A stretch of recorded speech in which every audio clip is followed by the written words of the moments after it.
Good morning, everyone. This is Rafecal. We're gonna finish off our Final Fantasy IV Free Enterprise Randomizer tutorial here. We last left off in the middle of the Kainazo Gauntlet. I tried to push the reset button and accidentally pushed a resize button that changed my window size and apparently ended my video, so I talked to myself for an hour for no reason. We're going to go ahead and pick this back up, redo the end of the game, and go from there. So, the adjustments I've made here. I adjusted the battle speed to give myself a little bit more breathing room. I moved Fusoya to the middle for the agility anchoring. I also gave him the change rod, which is an increase to the wisdom stat. My goal here is basically to make it so that Fusoya is a slightly better black mage.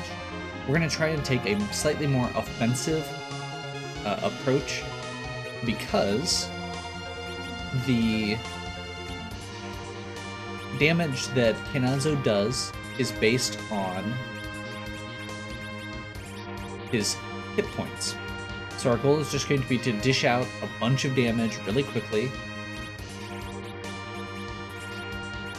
and that should give us a little bit better chance of surviving. Our goal is not actually to be able to completely shut down his wave. It's to do enough damage in the couple turns that we have to make it negligible, make the damage survivable, basically.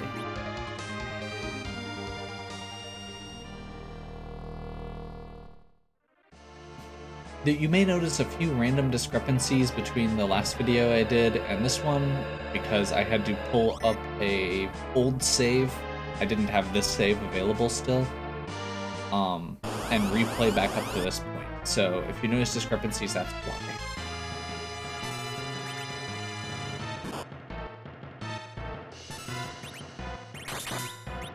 Okay, so we're starting off with that. We're using our Silk Web.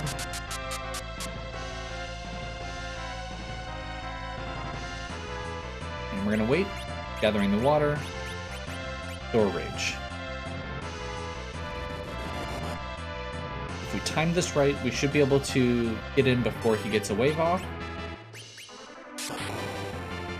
And last time I was trying to get in like a cheeky lit 3 from Fusoya. We're just doing new.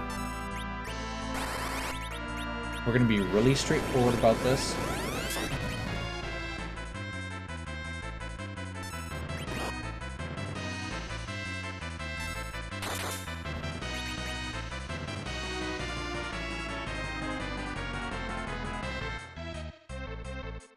Okay, so hopefully Edge can get in here. This may have been slightly too aggressive, and if it is, we may just need to restart. And that's okay.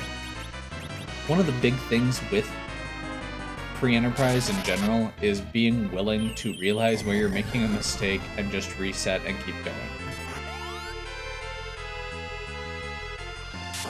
Okay, we'll see if he actually is going to do a wave here.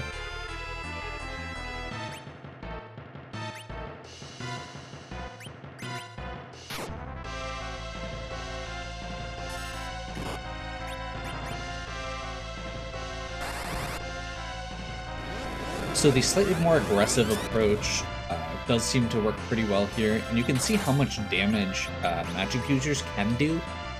Having a full team of magic users is definitely an approach to potentially take in this game.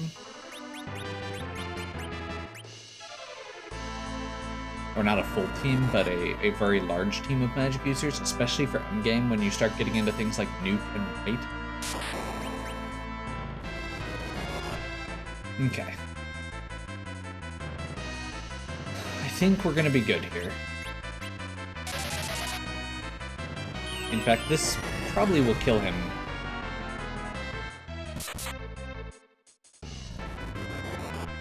So his second phase, he hides in his shell. At this point, he's going to potentially heal himself if he does the gather the water again. But we're just going to dish out enough damage that it doesn't matter. He does increase his defense slightly, but again, we've got so much damage output from Cecil and from nukes that we're past that.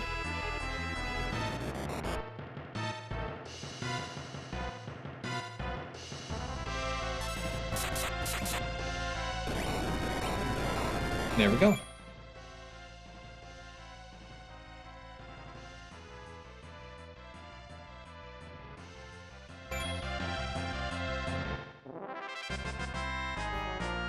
$205,000, which is because we're at double experience from having 10 key items.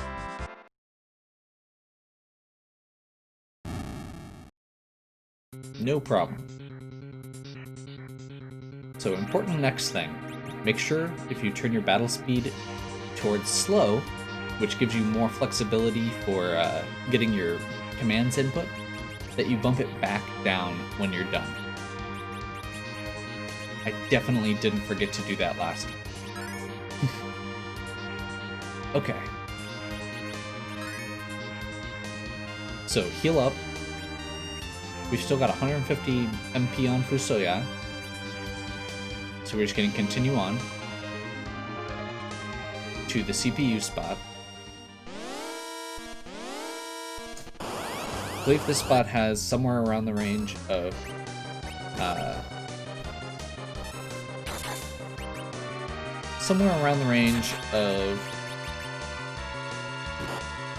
wow, picking on edge.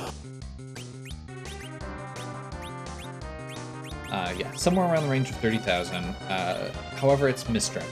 So Mist Dragon is actually one of the most straightforward but most annoying bosses in the game. And the reason for that is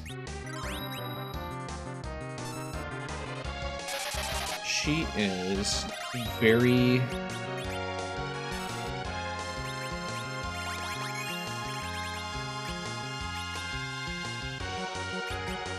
very easy to predict, but also very obnoxious to fight, I guess.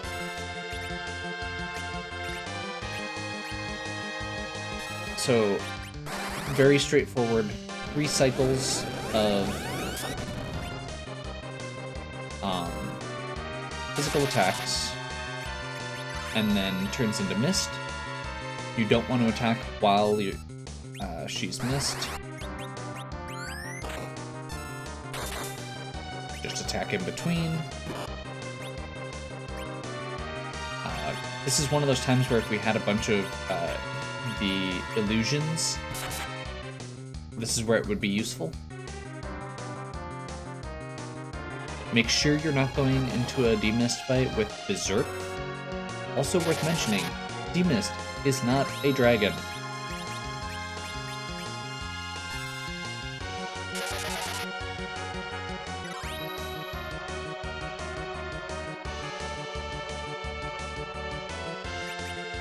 As soon as it says now get ready to fight, you can queue up you can start queuing up attacks and spells. Try and get as many in as you can, but don't attack. Basically, once that third attack goes through, try not to queue anything else up, because it could be very brief before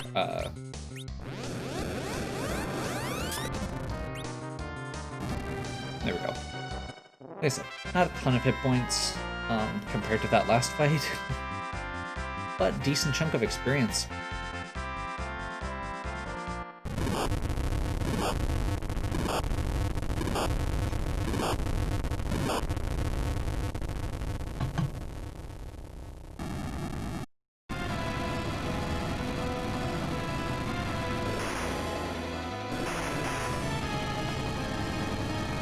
Okay, so this is our last character recruit, I believe. Technically, there must be one more left that I'm forgetting. Oh, Baron Castle also has one.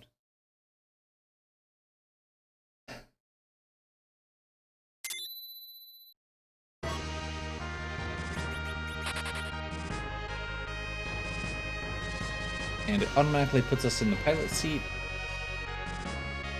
We're gonna head straight back over here to Mazidia to get back our good airship. and go finish out the rest of the objectives. We're gonna do this real quick.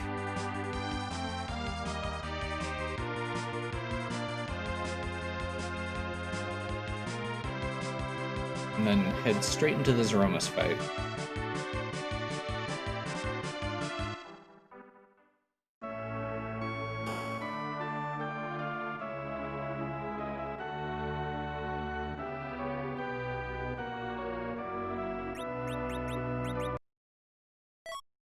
He's going to take those and the Adamant and the Legend to forge the sword.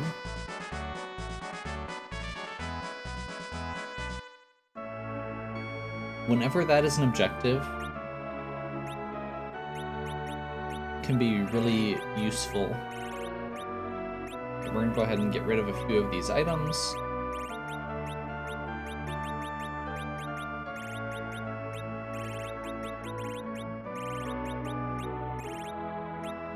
Make some room.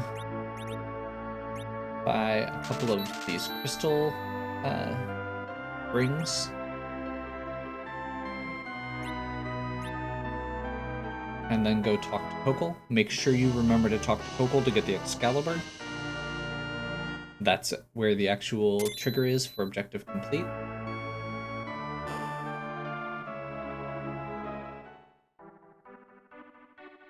Oops. And when you exit, don't go out the bottom. Whoops.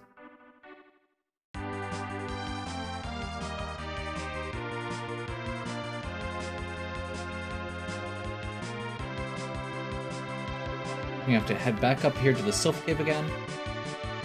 So you can see why, from this, why you would normally try and put off doing Babil and the Sylph Cave as long as possible.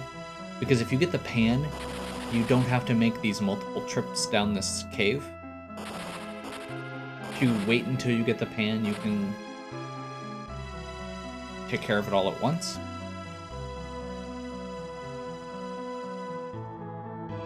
However, it's still good to check before you, go do the entire moon when that might have been what you needed.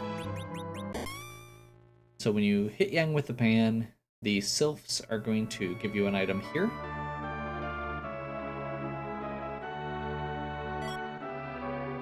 The package, which will let us burn Mist Village, which is actually another character that I forgot about.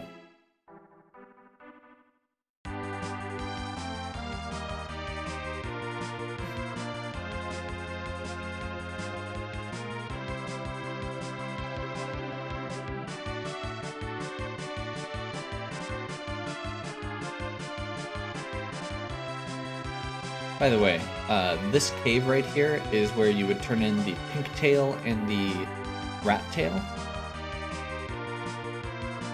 You need the hovercraft to get there.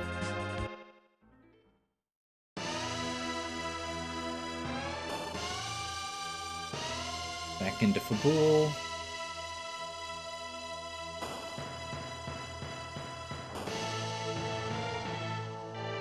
Treasure there on the left, again. Then you have to remember to return the pan. You talk to her once after you visited Yang in the underground. Then you talk to her again with the pan.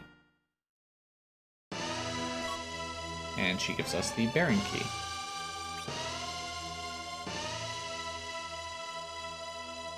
Okay. And that is the endpoint for our objectives. We have been blessed with the crystal, which means that we can now go take on Zeromus. You can go fight Zeromus before that, but you can't actually even hurt him without being able to use the crystal to reveal his true form. So, we need to, real quick, go through. We're going to bump Avenger up here. We're going to bump the Bacchus up. And we're going to bump the Cure 3 up. Just in case. Then we're going to go through and make sure our characters are equipped as well as they can be. We actually want to give Cecil the Crystal Ring instead. We're going to So we've got Kane with a Zeus Gauntlet, that's fine. We've got Edge with a Zeus Gauntlet, that's fine. We're gonna have Rosa with the other Crystal Ring, that gives her an agility boost. And we're gonna give Fusoya the Cursed Ring.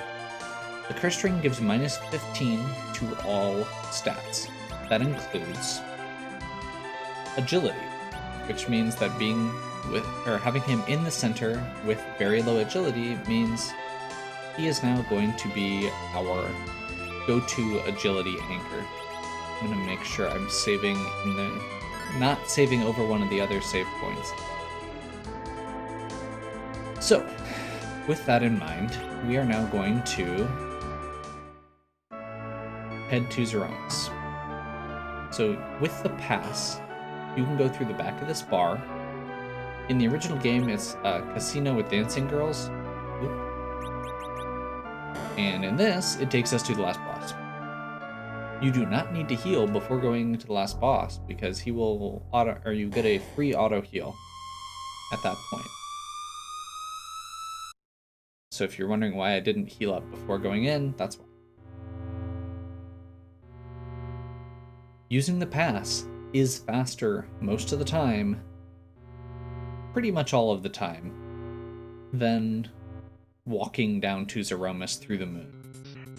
Unless you are like already at the last area and in good shape and just don't want to deal with it, it's actually about the same from that bottom save point, whether you walk down or whether you warp back and go through the pass. So, just something to keep in mind. If you are not literally at that last save point, there's no point. So important things here. Do not set Berserk on any of your characters until after his true form has been revealed. First thing you do is use the crystal.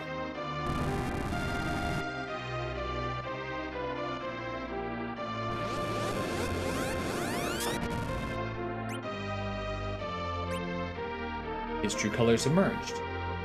This is going to change forms, and at this point we get the real last boss music, and he changes into a random sprite, because there are 300 different options, I think at least, for what he can be. Now that he is in his real form, which is apparently a frog, this time, like I said, it's random. We're going to have Cecil use the Bacchus Wine. We're going to have Rosa use a Silk Web to slow him down. We're going to have Kane, get rid of his Dragoon Shield. Forgot to take that off. And to put the Avenger on. When you use the Silk Web, he's going to counter with Nuke. Fusoya is just the person we want him to use it on. Bacchus Wine.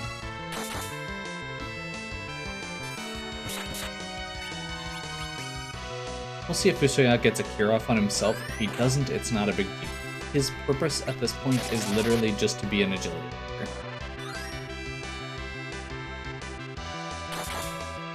So now we've got our Berserkers up, and we wait. Zeromus is going to use one attack here, Big Bang. So when we use that Silk Web on him, it makes it so that his Big Bang becomes weaker. The game, because Nuke is so powerful, wanted to be fair to you, so it backs off his magic power, reduces his magic power whenever he uses Nuke. The reason that this is important is because it doesn't remember to turn his magic power back up until after he gets a chance to... Basically until after he changes phases. So if he does a Big Bang before he changes phases, like he just did, he'll do about half damage. Normally he can do somewhere in the range of 1800 to 2200 damage. That's why we want to make sure our characters are around 2000 hit points. which we are well above. Now, putting Berserkers on like this, you can see the boss is not actually taking actions. That's because we've kind of clogged up the character action queue to the point where he doesn't actually get a turn. And that's how the Berserker strategy works. You want to get your center character to the low agility point. Technically, if you can get it to 14, that's perfect. But if you can't, then just getting it as low as possible is the goal. And then from that point, you just let the Berserkers attack. When he changes phases, he resets his action. So if he were to like have another Big Bang queued up, and then we force him to change phases, it cancels and pushes him to the back of the action line again. Which means that we can prevent him from actually taking any actions if we can dish out enough damage with those Berserkers and to clog up the queue. There's technically another strategy that you can use. Actually, there's a few, but there's one other kind of like standard strategy, which is using Reflect. Given the fact that we had so few of the regular mages in this seed, and I didn't really get a good chance to talk about them, I'm actually planning to do a second seed like this using primarily mages. So I'm going to basically cut out a lot of the characters we used this time as options and just lock it in so we have to beat the game with those mages. I'm also going to require some of the objectives that we didn't do this time, just so that between the two videos, you're actually getting the full world tour that I was trying to get. So hopefully that'll be educational and entertaining. I apologize if I missed anything here. That video getting corrupted kind of screwed me up. I don't actually know exactly where I was in some cases. I had to redo a bunch of stuff, so I don't remember exactly what I talked about last time versus what I talked about this time. I'm hoping that we remember to cover everything. If not, if you have any questions, please remember to leave them in the comments. I will do my best to answer them. I'll still leave all the resources in the description. I'll also leave the Discord in the description. You can always visit there. Again, I'm not an expert on this game by any means. I'm just dedicated casual. So that's kind of the approach I'm taking with it, and I hope that other people who are new to this can appreciate, and that this can be a little bit less technical than some of the other people who might be making guides. I know it's a lot of information dumped all at once, and I kind of hope that we were able to at least get a good introduction, so that when you're looking at the guides, you know what you're looking at. And I do recommend, if you're new to this, use a guide. Don't be afraid to take some notes, to print things off, to take your time the first time through while you're getting used to it. There's nothing wrong with that. Yeah, there's lots of people who go through and do, manipulated D-machine grind and then immediately, jump into a low-level Zeromus fight with perfect hybrid strats or the new Edward strats or 1200 strats or whatever random new manipulated super strat there is that lets you just break the game. But you don't have to play that way. There's plenty of room for people to just have fun and go through this while they're learning, especially. And don't be afraid to just pick up the game and try it. If you like Final Fantasy, if you like Final Fantasy 4 especially, if you like the idea of the randomizer, just try it. Find some good resources, watch some videos, Give it a shot.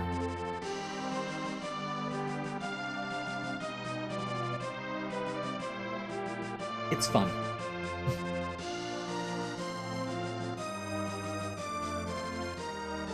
If you enjoyed this, make sure you give me a like and subscribe. Check out the other content on my channel. And as always, have a good one. We'll catch you next time.